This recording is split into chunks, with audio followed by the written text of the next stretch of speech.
Guys দেখতে লাগলো sheet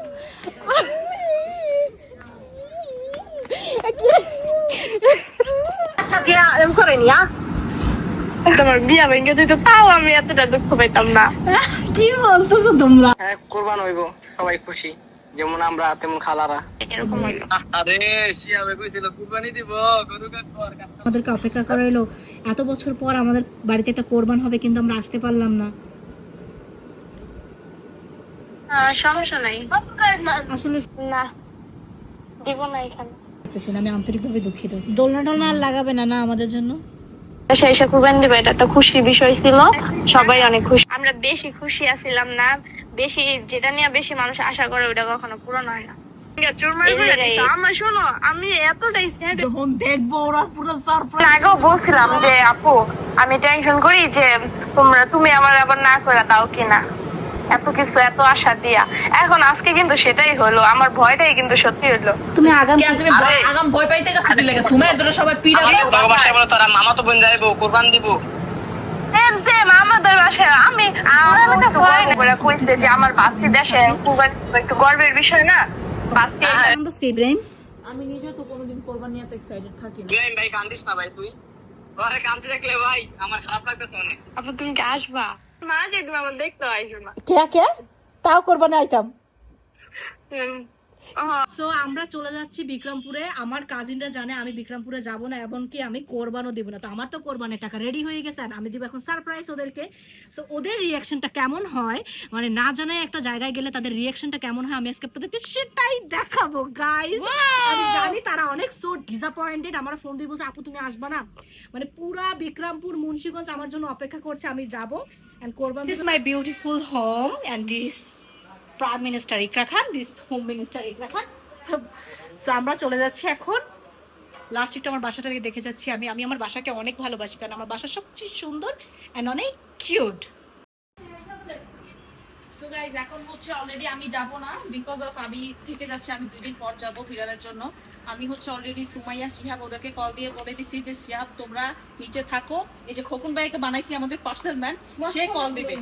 behind the scene আপনারা দেখতে পারবেন, খোকন ভাইয়া কল দিয়ে বলবে কি না কি, এটা আপুই একমাত্র বুঝতে পারবে কি বলবে। সো তাদেরকে আমি এখানে বিদায় দিয়ে দিচ্ছি। গাইস এখন হচ্ছে আমাদের অলরেডি 3 জন মানুষ, আমাদের বাসা থেকে 3 জন মানুষ যাচ্ছে। আমরা হচ্ছে 2 দিন পর যাব। ওই ব্লগ আমি ভিডিও করলে অ্যাড করে দিন। হ্যাঁ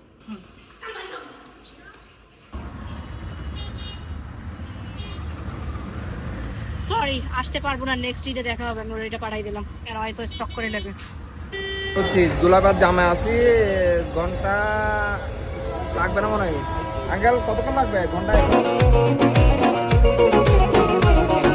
Tanrım ağlama seni, yazdı şükürler olsun. Senden başka bir el bana dokunursa haram olsun seni.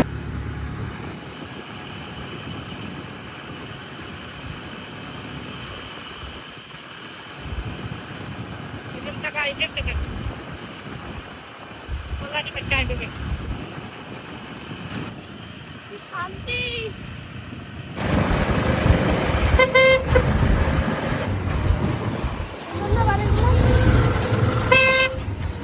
মানে এই প্রথমবার না আপুর কথা আমার অনেক বেশি মনে পড়তেছে, যে আপু যদি বাইচে থাকতো তাহলে দেখতো না যে আমার মেয়েরা ঠিক বিক্রমপুরে আইসা, মুন্সিগঞ্জে আইসা। এনে ভাইয়া সন্তান যদি জাতের হয় তাহলে ঠিকই তার বাবার স্থান খুঁজে নেয়। এবার যেমনই হোক, আপু চাইতো যে আমরা, আপুর এটা কিন্তু অন্যায় না, মানে আপু চাইতো তার সন্তানটা একটা লাক্সারিয়াস লাইফ লিড করুক, শহরে থাকুক, পড়াশোনা করুক, গ্রামের পরিবেশে না আসুক, বা আমরা এখান থেকে কি শিখবো। এই জন্য হয়তো হ্যাঁ চাইতো না যে আমরা এই লাইফটা ডিজার্ভ করি, ভালো একটা লাইফ ডিজার্ভ করি। কিন্তু আমরা তো ঠিকই গ্রাম খুঁজে দিয়েছি না, আমার মনে হয় আমার জন্য গ্রাম বেস্ট। এই জন্য আমি গ্রাম খুঁজে ঠিক বের করছি। ইব্রাহিম কেমন লাগতেছে নিজের বাবার স্থান? জীবনে তো গ্রাম সহেও দেখাস নাই, আর এখন গ্রাম নিয়ে তার যে এক্সাইটেড, সে এখনো চিনেও না তার ফুপু কোনটা, তার ফুপা ঠিক মতো কোনটা। হ্যাঁ খুশিতে পুরো শেষ। ফজল হচ্ছে আপু তুমি যাবা না, আপু তুমি যাবা না। ইব্রাহিম তুমি বড় হইলে এই জায়গায় কোরবান দিও। হ্যাঁ তুমি যখন বড় হবা তখন এই জায়গা দিবা। আল্লাহ ওরকম দেখেন। বাবা আপনি বলেন তোমরা বাসা থেকে যাও, তোমরা বাসা থেকে যাও। মামা আজ না, মামা আজ না, মামা আজ না, ওরা দেখে লাইছে, আমাকে দেখে লাইছে। এখন কি হইবে মামা? সারপ্রাইজ নষ্ট হয়ে গেল তো। এই যে আমার বলদ অ্যাসিস্ট্যান্ট রাস্তার একটা বলদ বুঝি কি করে এর লগে ব্যবসা বাণিজ্য হেরে শিখাইলো বা করলো হেরে কয়ে একটা যে আপনি বলেন যে আপনি একটু ব্যস্ত আছেন বা আপনি অন্য কাজে যাইতেছেন পরে আপনারা বাড়ির দিকে যান এই বলদে কি কবে এর কারণে ধরাটা খাই গেছে আবার সে একজন ডেলিভারি বয় হয়ে সে জিজ্ঞাসা করে আচ্ছা আপনার কণ্ঠের একটা কান্না কান্না ভাব কেন তা ডেলিভারি বয় এসব জিজ্ঞাসা করে।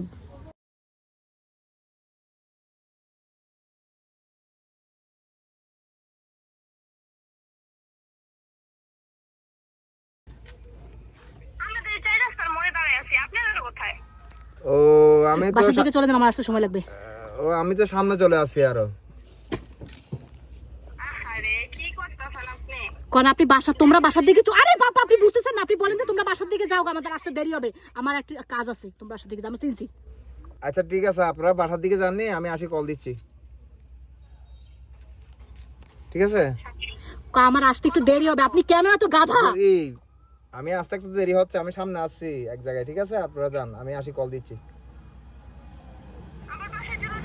হ্যাঁ হ্যাঁ বাসায় যান, বাসায় যান, হ্যাঁ বাসায় যান,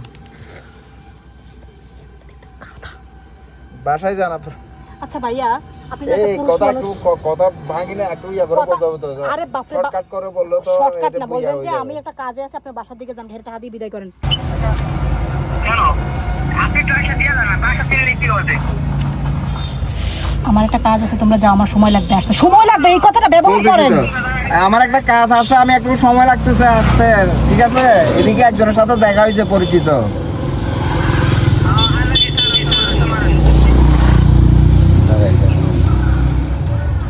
কি কইছে? এই কইছে, সেটাই বললো। আচ্ছা আপনি গাড়ি ঘুরাই দেন, আমার মনে হয় না আমরা এটা মনে হয় দিতে পারবো সারপ্রাইজ।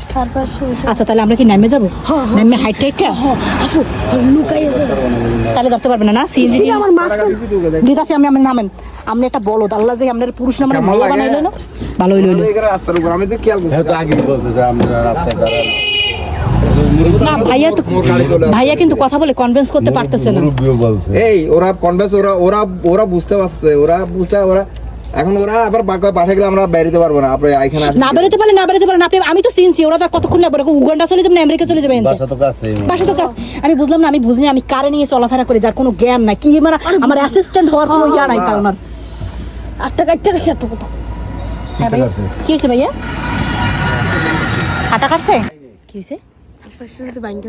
সারপ্রাইজ ভাঙবে না, তুই ব্যাগলো, আমি ঘেমে গেছি, ওদের কি সারপ্রাইজ দিব?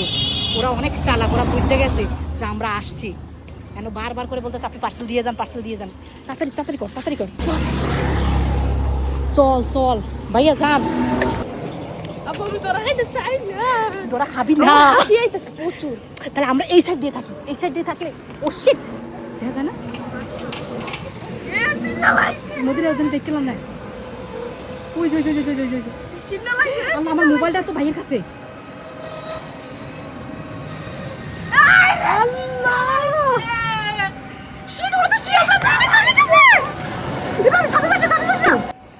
ওদেরকে নিয়ে তো চলে গেল, আমি আর মোবাইল কই, বলিস না তুই তো কই দিছিস, বলবি যে না কেউ তো আসে নাই, তখন মেরে ছাড়িয়ে দেন, হে তো পার্সেল ম্যান, হে ছাড়িয়ে দেন। আচ্ছা তুই হাসিস না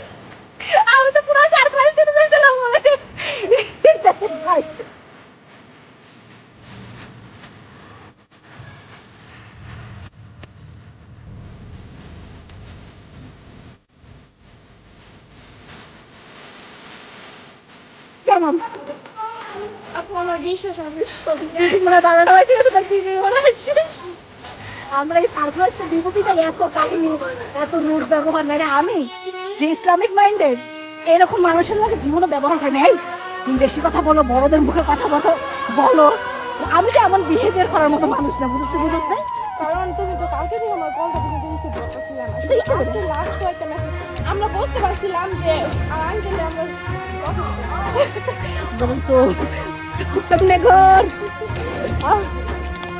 কিরে কেমন লাগছে এখন তোদের? না যাইতে আসি। আমি তো আজকে 2 দিন ধরে বলছি যে আসবো না। কিরে তুই কান দিতেছিস কে তুই? আমি তো বলছি সারপ্রাইজ। কিরে তোর চেহারাটা তো মানুষের একটু দেখা। কান্দছিস কেন? আশাব মা তো কেমন আইতা আফারা টাইম ফুপু তুমি খুশি নি?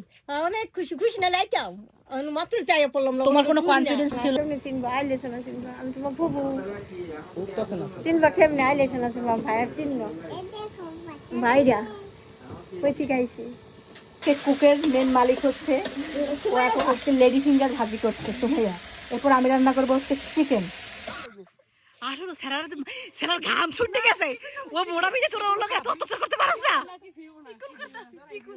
চাট গাইস আমরা এখন রান্না করছি চিকেন। আমার রান্না খুব বেশি ভালো হয়, আর ভিডিও রান্না মজা করে করি। তোমাকে তো রান্না করতে খুব ভালো লাগছে। ইয়া এই সময় রান্না করতে দাও। এই ছোট দাও। কতক্ষণ রান্না করতে দেখি। এত তো সব থাকে কেন নাকি কি করতে দাও নাই? কাট আছে দাও। বেরি সে মতো হচ্ছে। পাচ্ছি আর এই যে এখন আমরা রান্না করছি চিকেন। দিন দেখেন গাইজ 1990 সাল আরে ঝড় হইতেছে বাইরে যাইও না আল্লাহ ঝড়ে বাইরে যেতে নাই আচ্ছা আম কুড়াই নিয়ে এসো ইউ জাস্ট ফিল দ্যাট যে বাইরে বৃষ্টি হচ্ছে এখন আমরা আম কুড়াতে যাব এটা তো আরো অ্যাস্থেটিক দেখেন এটা হচ্ছে ল্যাম্প এটা হচ্ছে কুপিন আর বাইরে বৃষ্টি হচ্ছে উপরে বৃষ্টির শব্দ হচ্ছে আপনারা ফিল করেন তো আমি আপনাদেরকে বাহিরটা দেখাই